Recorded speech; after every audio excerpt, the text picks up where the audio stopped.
See, the thing is that more and more stuff these days is being powered by rechargeable batteries, you know, phones, laptops, that sort of thing. And this is giving the world a bit of a problem because in Britain, our power companies only produce 5% more power than we need. We're only just coping. Well, it's actually worse in the United States because they produce 16% less than they actually need, which means they actually have to import electricity. So what is going to happen as more and more people are buying and using electric cars? We're going to need more power. We may not be able to cope. Now, you see, the solution, you may think, is to build more power stations. But if you even suggest that, weird-beard environmentalists run around waving their arms in the air going, oh, what about the polar bear and the bats and the newt? Anyway, the point is we are going to need more and more power to charge the batteries in our phones, laptops and cars. Where are we going to get it from? Yeah, well, this got us thinking. How much electricity could we possibly generate every day just during our normal lives? And what if we could harness it in some way? This is an office block in the centre of London. Like many office blocks, it has a revolving door, which spins constantly as people come and go. So why not simply connect that door to a generator and turn all that spinning into electricity? And it's not just revolving doors either. Many of us have dogs, and every day we take those dogs for a walk. The dog scampers hither and thither, running ahead and snouting under hedgerows. So why not attach it to a trailer like this? Dog pulls the trailer along. Inside this wheel is a dynamo that makes electricity, goes along these wires and into this capacitor, and when that dial is reading 100%, I'm charging my phone. So, dog's harnessed, but was easy and attached to the trailer. All I've got to do is set her going, and I've even planned for that. So, here we go. Fetch! Ha ha! Yeah, your favourite. Chase. I think this dog's broken. Meanwhile, back in London, James was charging his phone from a contraption he'd fitted to the revolving door.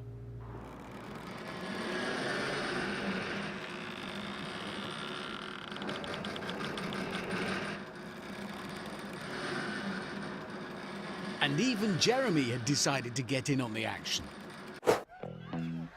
This school sports day, in my mind, is a power station. All we have to do is fit the children with harnesses, and I could have this charged up in no time at all.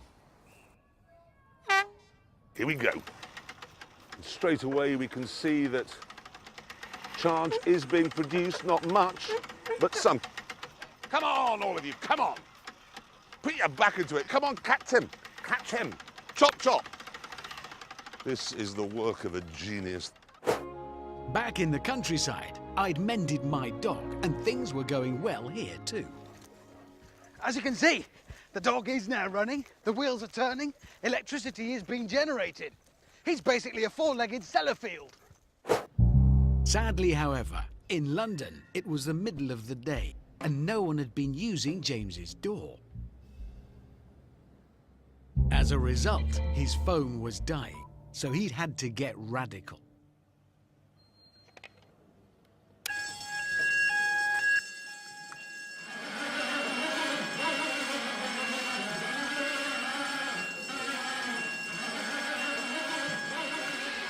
%. Nice. Apart from a couple of hiccups, Go!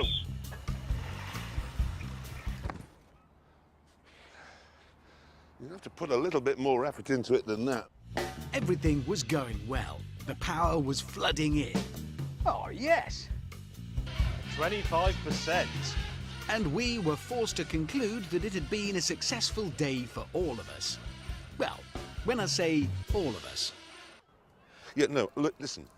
I can see why you're here. Obviously, fitting children with harnesses and then videoing them, and they're not my children.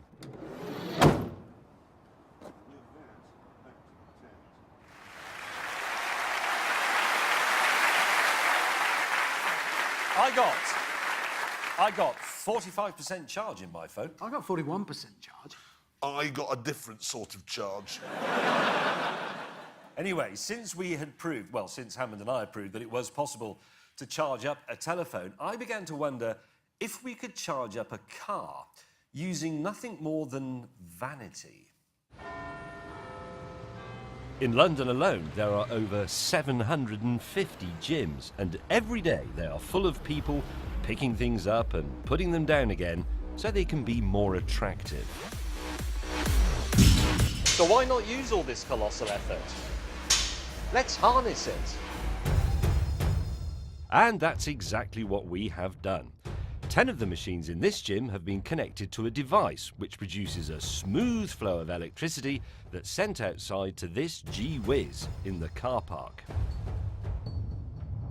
Right now, the battery is flat, so what I'm going to do is plug it in, and then after 8 hours, we'll see how far I can drive on electricity that's been generated in there.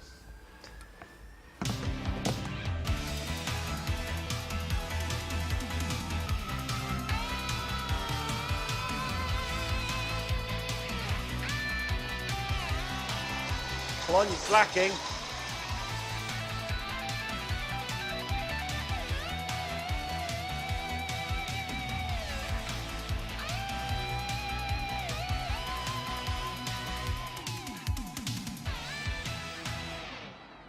Right, unplug from the gym. Let's see how far we go.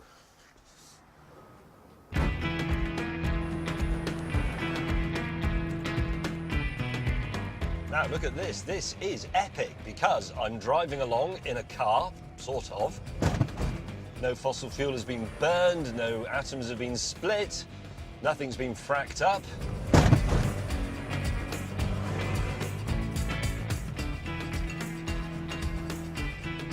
Now look, there's a man pushing that pushchair. Stick a little dynamo on that. Kid gets some fresh air, I get some more battery charge.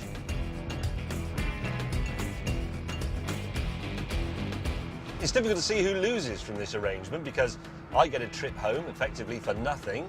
The people going to the gym feel good, look good, they become healthier. The NHS saves money because people are less likely to have strokes and what have you. I mean, if 1 person in 100 gets a free gym... Hang on.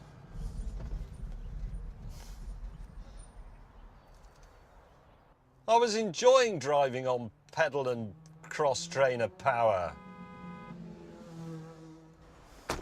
And with that, I think it's back to the tent.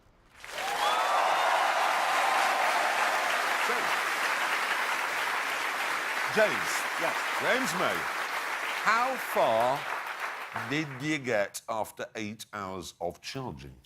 Actually, it was better than I expected, you know. I did 21 miles. Yeah, well, hang on, though. To get from our office in London to my home in Nearly Wales, that's 130 miles, 21 miles at a time. I'd need 6 stops at gyms, 8 hours a time, and the actual driving. It would take me 3 days to get home. Or, Hammond, just an idea, you could maybe get a petrol-powered car, put some petrol in it, and be home in 2 hours. That's a better idea. I'm going to do that. Yeah, so there we are. That's the future, and it's made of petrol. So we've addressed that nicely. Yep. So